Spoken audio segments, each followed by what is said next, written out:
नमस्कार। श्री बिहारी जी की बैठक में आपका स्वागत है।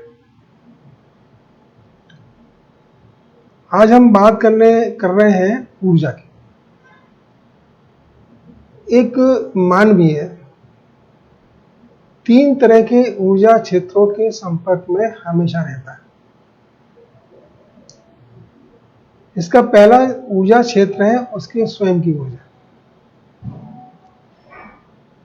उसका दूसरा ऊर्जा क्षेत्र है समाज की ऊर्जा, सोशल एक्टिविटी, सोशल एनर्जी। और इसकी थर्ड ऊर्जा क्षेत्र है डिवाइन एनर्जी, दैवीय ऊर्जा। सामान्यतः एक ऊर्जा का लेवल हमको जन्म के साथ प्राप्त होता है। अब हम अपनी ऊर्जा को शनय शनय जैसे बढ़ते जाते हैं तो हमारी ऊर्जा डिप्लेट भी होती है, कम भी होती है और बढ़ती भी है। अभी हम जो चर्चा का विषय हमारा है एक सामान्य उस व्यक्ति के, उस लड़के के बारे में है जिसकी उम्र 30 अराउंड से ऊपर है या 25 अराउंड से ऊपर है। तो हमारा जो अपना ऊर्जा क्षेत्र है, इसकी ऊर्जा जितनी बढ़ती जाती है उतने ही हमारी एक्टिविटीज में विशदता आती जाती है, विशालता आती जाती है। हम एक लंबी दौड़ तक उड़ान भरते हैं और इस ऊर्जा का जो सिंक है या जो क्षय है, जहां पर ऊर्जा हमारी जाती है, वो है समाज से जुड़ी हुई गतिविधियां। समाज में ऊर्जा के बहुत से आयाम हैं और क्योंकि हम भी समाज के पार्ट हैं इसलिए हमारे अंदर ही वही आयाम है जो समाज के हैं। तो समाज में कुछ ऐसी ऊर्जाएं हैं जो नकारात्मक हैं या नीचे की ओर ले जाती है, हमारी ऊर्जा को नीचे की ओर, अधोगति को प्राप्त करते हैं, जिसे कहते हैं अधोगति। और कुछ ऊर्जाएं ऐसी हैं जो वो ऊर्ध्वगति की ओर ले जाते हैं, ऊंचा उठाने की चेष्टा करती हैं। तो ये 2 तरह की ऊर्जाएं, अधोगति की तरफ ले जाने वाली और ऊर्ध्वगति की तरफ ले जाने वाली ऊर्जाएं हमेशा, हर समय, हर जगह बहती रहती है, चलती रहती है।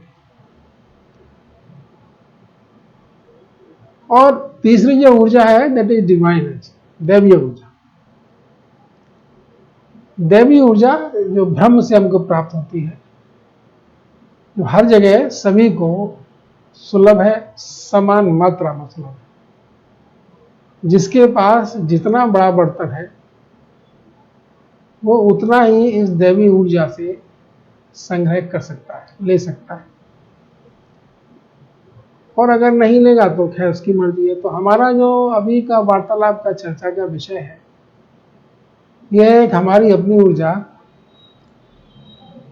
इस ऊर्जा का समाज में व्यय करना, और तीसरा दैवीय ऊर्जा को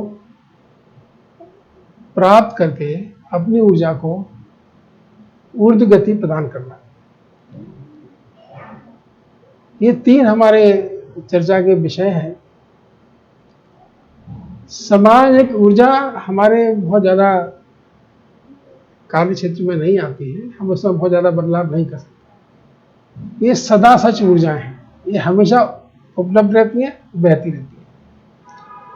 और क्योंकि ये सदा सच है, हमेशा रहती है, इसलिए ये भी ईश्वरीय रूप रखती है। इनको, ये ईश्वरीय स्वरूप ही है इनका,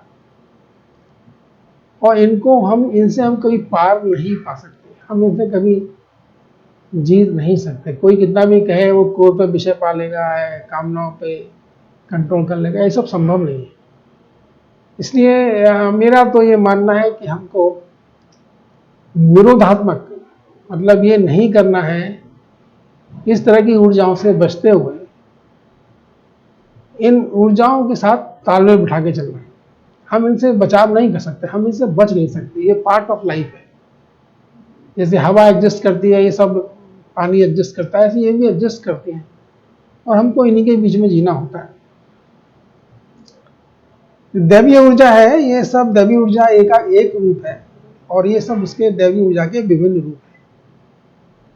तो मेरा जो तात्पर्य है कि मुझे ना तो सामाजिक ऊर्जा में बहुत परिवर्तन करने की संभावना नजर आती है, मैं नहीं कर सकता, और दैवीय ऊर्जा तो हमारे जो अप्रोच है मेरे हाथ में नहीं देके मैं स्वयं बचता हूँ कि मैं अपने आप को कैसे करता हूँ, क्या हैंडल करता हूँ, अपनी ऊर्जा के बारे में मैं क्या करता हूँ, मैं इसको व्यय करता हूँ, अपव्यय करता हूँ, या इस ऊर्जा में बढ़ोतरी करता हूँ।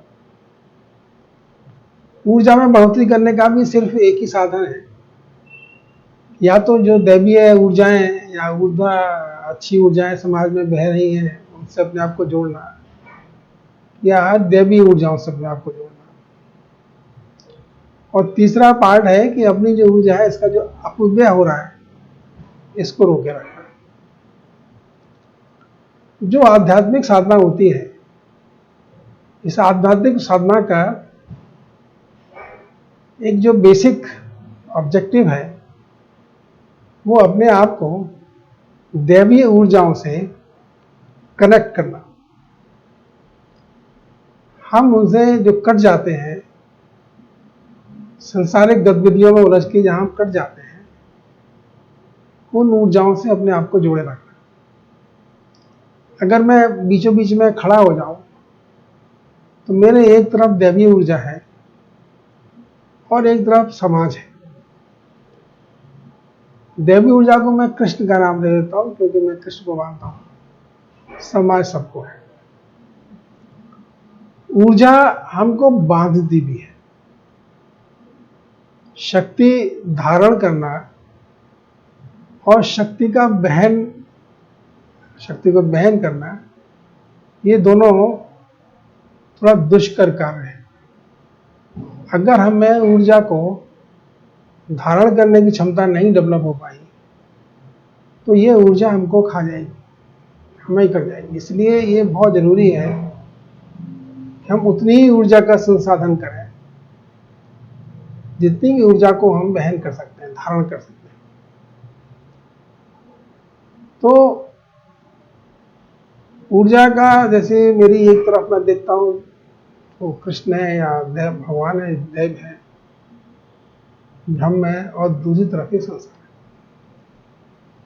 तो एक स्थिति ये भी आती है कि हम देव से ऊर्जा लें और संसार में उसको वितरित करें संसार के कल्याण के लिए, क्योंकि ये काम भी ऊपर वाला ही करता है। और इससे क्या होता है कि ऊर्जा का एक प्रवाह शुरू हो जाता है जो हमारे माध्यम से समाज में जाती है। तो हमने ऊपर वाले की ऊर्जा ली और समाज के लिए ऊर्जा को प्रदान किया। तो ये ऊर्जा जो हम समाज को देते हैं, समाज में भले के लिए होनी चाहिए। अब वो इसमें दो बातें बहुत उल्लेखनीय होती हैं कि पहले हम दैवी ऊर्जा को पाएं कैसे। देना तो कोई बहुत मुश्किल नहीं होता है, जीवन में प्राप्त करना मुश्किल होता है। देना भी उतना आसान तो नहीं है, फिर भी दिया जा सकता है। लेकिन जो मेन चीज है वो प्राप्त करने की, हम ऊर्जा को प्राप्त कैसे करें। ऊर्जा के साथ एक और उपलब्धि भी होती है, जब हमारी ऊर्जा बढ़ती है तो हमको प्रसन्नता देती है, हमारे मन में हैप्पीनेस लेके आती है। जब ये ऊर्जा हमारी घटती है तो हमारे अंदर एक अवसाद सा आता है। तो ये सिंपल पहचान है, अगर हम कहीं जाते हैं, कहीं बैठते हैं, किसी से मिलते हैं और अगर हमारे मन में प्रसन्नता का उदय होता है तो ये समझ लेना चाहिए कि हमको हमारे अंदर वो हमारी ऊर्जा में कुछ वृद्धि हुई। और इसके विपरीत भी सत्य है, जब हम थोड़े से उदास हो जाएं, मन के किसी कोने में थोड़ी सी उलझन आ जाए, तो समझिए कि हमारी ऊर्जा का ह्रास हो गया, खो गई, ऊर्जा लुप्त हो गई, कम हो गई। ऊर्जा का जो लुप्त होने का या ऊर्जा का जाने का जो सबसे बड़ा कारण होता है वो अहंकार होता है। अगर आप किसी भी अहंकारी व्यक्ति से मिलेंगे तो कहीं ना कहीं आपकी ऊर्जा का नुकसान होगा, क्षय होगी आपकी ऊर्जा, आपको बहुत अच्छा नहीं लगने वाला है। इसके विपरीत अगर आप किसी ऐसे प्राणी से मिलते हैं जो सॉफ्ट है, मित्रवत व्यवहार करता है, जिसको अपनी उपलब्धियों का कोई भय गरूर नहीं है, कोई अभिमान नहीं है, ऐसे आदमियों से जब आप मिलेंगे तो आपको अंदर ऊर्जा का संचार होगा, आपको अच्छा लगेगा। तो हमारा जो समाज हमारे हाथ में नहीं, क्योंकि देव हमारे साथ में, एक तरफ हमारी तरफ दैवीय ऊर्जा है, तो हम कोशिश करके दैवीय ऊर्जा से अपना संपर्क साध सकते हैं और ऊर्जा को ले सकते हैं। दैवीय ऊर्जा को लेने का जो सर्वश्रेष्ठ का साधन है वो दूसरों के बारे में सोचना, दूसरों को कुछ सुख देना, दूसरों की सेवा करना। जिस क्षण आप दूसरों के कल्याण के लिए काम करना शुरू करते हैं, आपके मन में ये फीलिंग आती है कि मैं किसी का भला कर सकूं, किसी का फायदा कर सकूं, उसी क्षण दैवीय ऊर्जा आपके साथ जुड़ जाती है। क्योंकि ये अवस्था तभी आती है जब आप अहंकार शून्य हो जाते हैं, आपके अंदर अहंकार नहीं होता। जब आप अपने अहम की परवाह नहीं करते हैं, तभी आप दूसरों के लिए सोचना शुरू करते हैं, और जैसे ही आप दूसरों के लिए सोचना शुरू करते हैं, दैवीय ऊर्जा ऑटोमेटिकली आपसे जुड़ जाती है, कनेक्ट हो जाती है। और दैवीय ऊर्जा को जीवन का, अगर मैं कहूं कि जीवन का एकमात्र सर्वश्रेष्ठ उद्देश्य क्या है, वो यही है कि हम अपनी ऊर्जा में उत्तरोत्तर वृद्धि प्राप्त करें, समृद्धि प्राप्त करें। एक बात यहाँ पर और भी मेरे विचार से व्यक्त करना चाहता हूँ, जब हमारे अंदर ऊर्जा आती है, ऊर्जा होती है, तो हमको बीमारियों से भी बचाव मिलता रहता है, शरीर स्वस्थ रहता है, मन प्रसन्न रहता है, उत्साह, उमंग, उल्लास, ये सब ऊर्जा के, दैवीय ऊर्जा के पार्ट है। मन में शांति, सद्भावना, भय रहित होना, दया, करुणा, ममता, ये सब दैवीय ऊर्जा के स्वरूप है। क्रूरता, क्रोध इत्यादि जो है वो सब नेगेटिव ऊर्जा के पार्ट हैं। इसमें जो मेरे हिसाब से कनेक्ट करने के लिए क्या है कि आप हमेशा पॉजिटिव ऊर्जाओं से चर्चा करें, पॉजिटिव ऊर्जाओं की बातें करें, क्योंकि जिस चीज का भी हम स्मरण करते हैं उसी क्षण हम उससे जुड़ जाते हैं। किसी से भी जुड़ने का जो हमारा तरीका है या जो कॉर्ड है वो हमारा चिंतन है, सोच है। हमारी सोच जहां पहुंचती है हम उसी क्षण उसी जगह से जुड़ जाते हैं। यही हमारे स्वरूप का एक सुंदर सा रूप है। इसलिए ये आवश्यक है कि हम हमेशा अपने मन में अच्छे लोगों के बारे में सोचें, ऐसे लोगों के बारे में सोचें, ऐसे लोगों से अपने को कनेक्ट करें जो दूसरों के लिए कुछ करने की इच्छा रखते हैं, जिनके लिए अपना सुख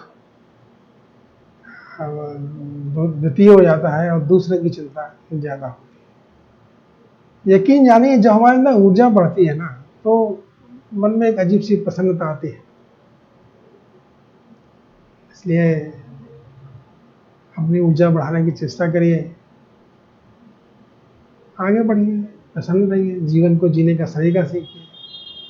जीवन मैंने नहीं बनाया, जीवन हमने नहीं बनाया, जीवन है, एग्जिस्ट करता है। ये सब चीज एग्जिस्ट करती है, हमारी बनाई हुई कुछ भी नहीं है इनमें से। हम तो जो कुछ एग्जिस्ट करता है उसके सिर्फ एक हिस्सा है, कभी कुछ क्षण के लिए प्रकट हो जाते हैं, फिर विलुप्त हो जाते हैं। नेचर आज है, हमेशा से थी, रहेगी। ईश्वर को आप चाहे इस रूप में भजें, ईश्वर तो है, मानना ही पड़ेगा, क्योंकि बिना किसी मुखिया के, कोई संस्थान नहीं चलता है, तो अगर इस संस्थान, प्रकृति रूपी संस्थान, रत्ती रूपी ये लोग और इंसान अगर ये चल रहे हैं, तो इसका मतलब पूरे संस्थान का कोई मुखिया ही है। और हम सनातन धर्मी लोग इसको नारायण का रूप कहते हैं, शिव के रूप में पूजते हैं, कृष्ण के रूप में नाचते हैं और खिलखिलाते हैं। यही हमारा सोच है, और इसी कड़ी में मैं आपके सम्मुख उपस्थित हुआ हूँ कि कुछ जो मुझे समझ में आता है वो आपसे साझा कर सकूं। धन्यवाद।